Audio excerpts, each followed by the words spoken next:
The markets are closed, but the business stories are just heating up. Hello, I'm Mai Rodriguez. Catch up with us on Business Brief.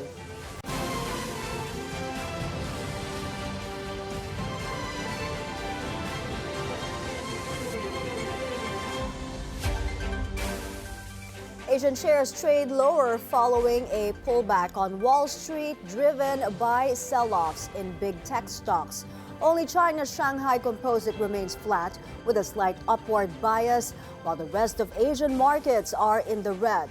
In the currency market, the US dollar strengthens against the South Korean won, remains flat against the Hong Kong dollar, and drops against the Singapore dollar and the Thai baht. The Australian dollar, meanwhile, holds steady with a slight uptick versus the greenback. In commodities, gold rises 0.4%, while oil prices move lower. In cryptocurrencies, Bitcoin gains over 1% and Ethereum rallies more than 4%. The Philippine Stock Exchange Index slips below the 5,800 level, touching an intraday low of 57.61, the lowest since September 30, 2022. The index is down 1.58%, even as October inflation held steady. The drop highlights regional fragility, with Malaysia, Indonesia, and Thailand all finishing in the red. Japan's Nikkei plunges nearly 3%. Only Vietnam and China post modest gains, highlighting the wary mood among regional investors amid ongoing economic volatility. The country's inflation rate holds steady in October, showing signs of stable prices, but the PSEi warns the last 2 months of the year may see changes in the numbers. Paulo Barcelon is on the line for more details. Paulo, go ahead. Mai, the Philippine Statistics Authority, says headline inflation remained at 1.7% in October, unchanged from September. The rate was also within the Bangko Central's forecast range of 1.4 to 2.2%. Among the biggest contributors are prices of utilities such as water, fuel, and electricity.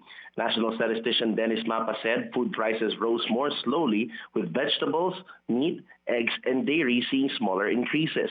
But Mapa says these numbers might change in November and December due to the effects of calamities and rising consumer demand as holiday months go full steam. May mga threats tayo sa overall inflation doon sa pagkain.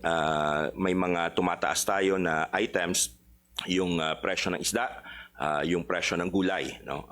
Of course, yung gulay kasi sensitive yan sa weather condition given na we have flooding in areas of the country. So normally pag may mga ganon, may mga floods, may mga typhoons, 1 month after tumataas yung presyo ng gulay. No? Mapa adds the PSEi will closely monitor price improvements, citing President Ferdinand Marcos Jr.'s directive to ensure prices of basic commodities will not increase until the end of 2025. Inflation in Metro Manila, however, was higher at 2.9%, due mainly to housing and utilities costs. Outside the capital, inflation slowed to 1.3%, while core inflation also eased to 2.5%. DepEd Secretary Arsenio Balisacan credited government measures to keep supply stable and prices affordable. The BSP says the outlook remains generally benign, though possible electricity rate hikes and rice tariff increases may pose risks. The DepEd and the PSEi will release their Q3 gross domestic product or GDP number on Friday. Mai. Thank you for that report, Paulo Barcelon. A new report by the Independent Commission for Infrastructure accuses former Public Works Secretary Manuel Bonoan of negligence.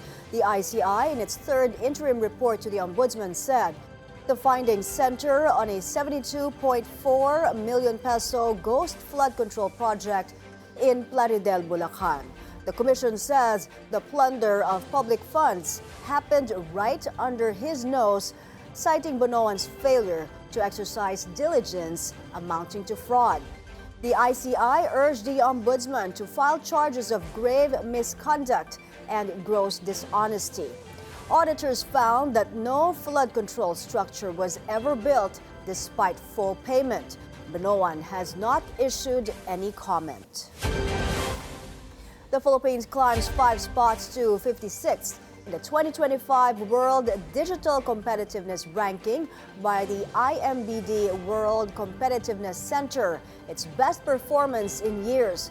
However, the country still trails most of its Asia-Pacific peers. The report points to weak digital infrastructure, costly broadband, and a shortage of skilled tech workers as key hurdles. High-tech exports and telecom investments show notable progress. Experts warn that without stronger investment in connectivity, digital skills, and innovation, the Philippines risks falling further behind the region. We're taking a short break, and more stories are up next. You're watching Business Brief.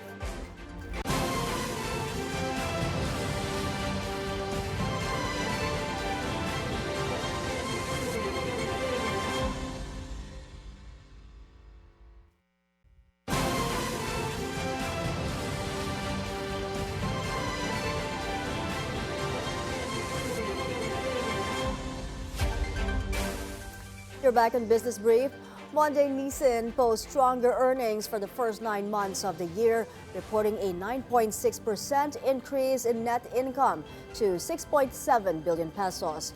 For the third quarter, net income climbed 13.4% to 2.3 billion pesos. The results were partially offset by a non-cash loss of 285 million pesos on the fair value of its meat alternative guarantee asset.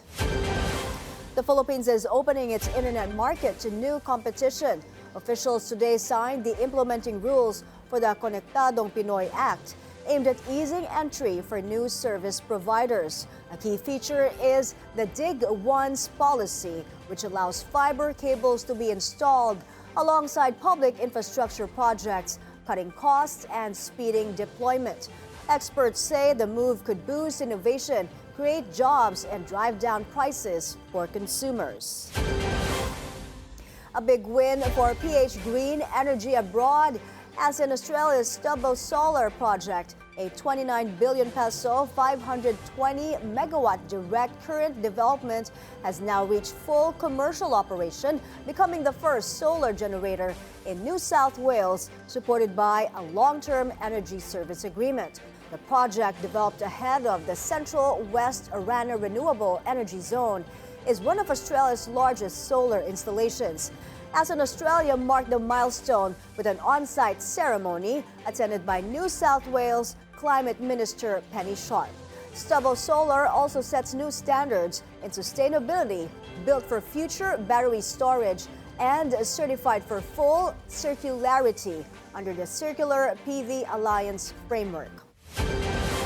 Dr. Maharlag Mai, Executive Director of the UP NOAA Center, says a flood control system could have prevented Cebu from being inundated.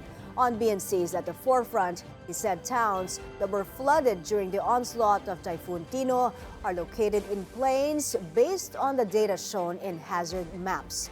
Floodplains are flatland areas that are surrounded by waterways. Lagmay says residents should have been advised to evacuate right away since authorities knew a storm was approaching.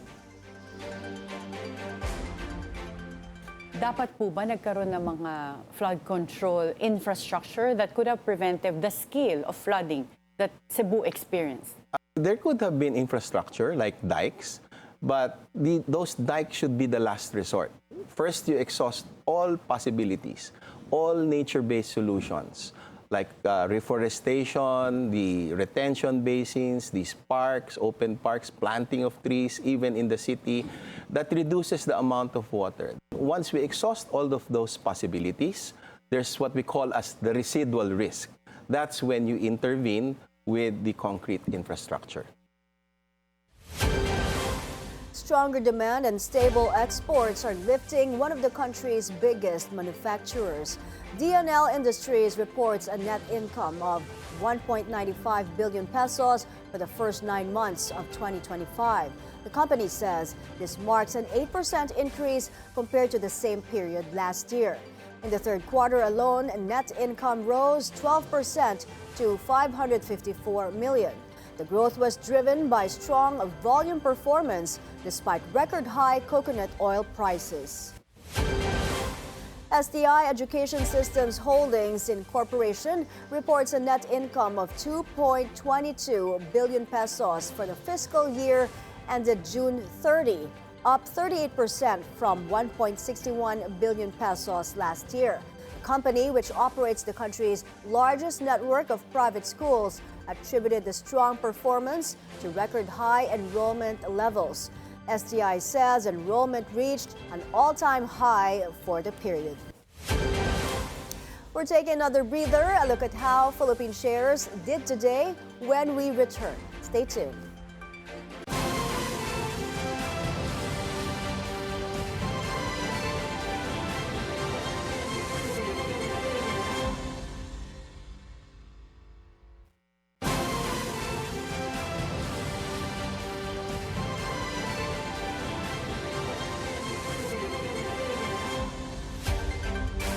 Global manufacturing slowed in October as new U.S. tariffs weighed on orders and disrupted supply chains worldwide, with the impact now being felt here at home. Factories in the United States contracted for the 8th straight month as uncertainty over tariffs discouraged expansion.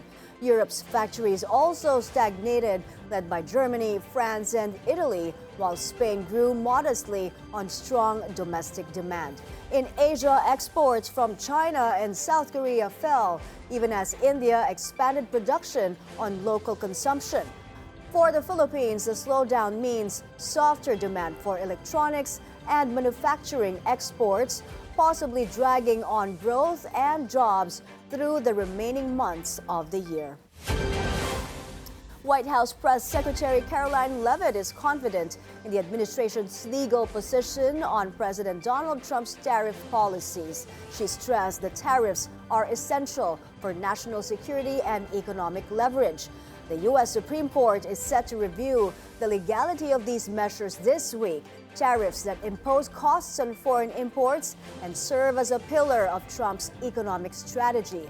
Leavitt also noted the tariffs have helped secure peace deals, resolve conflicts, and attract new investments, contributing to a projected $600 billion reduction in the federal deficit this year. I'll tell you, the White House is always preparing for Plan B. It would be imprudent of the president's advisors not to prepare for such a situation. With that said, we are 100% confident in the president and his team's legal argument in the merits of the law in this case, and we remain optimistic that the Supreme Court is going to do the right thing. The importance of this case cannot be overstated. The president must have the emergency authority to utilize tariffs. Look at what President Trump has been able to do with the leverage and the power of tariffs. He's been able to sign peace deals all over the world and end global conflicts and literally save lives. He's been able to bring in trillions of dollars of investments into our country. Democratic Socialist Zoran Mamdani has made history as the first Muslim mayor of New York City. The 34-year-old lawmaker defeated former Governor Andrew Cuomo, who ran as an independent after losing the Democratic nomination. Earlier, President Donald Trump, who backed Cuomo, warned of fund cuts if Mamdani wins.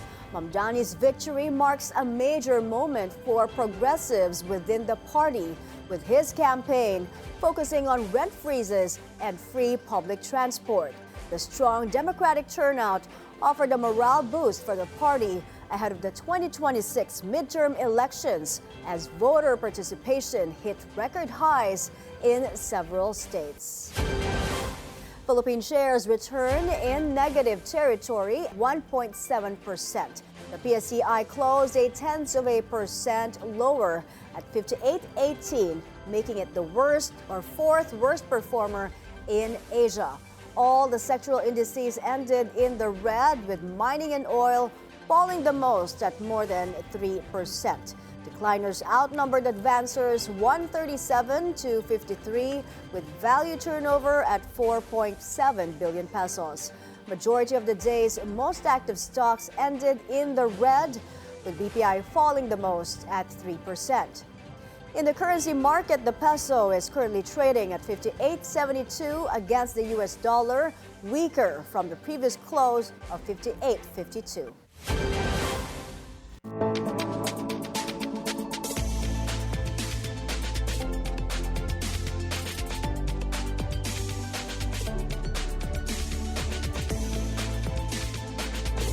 That's a wrap for today's Business Brief.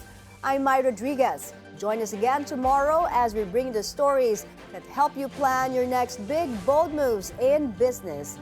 Only here on the Bilyonaryo News Channel.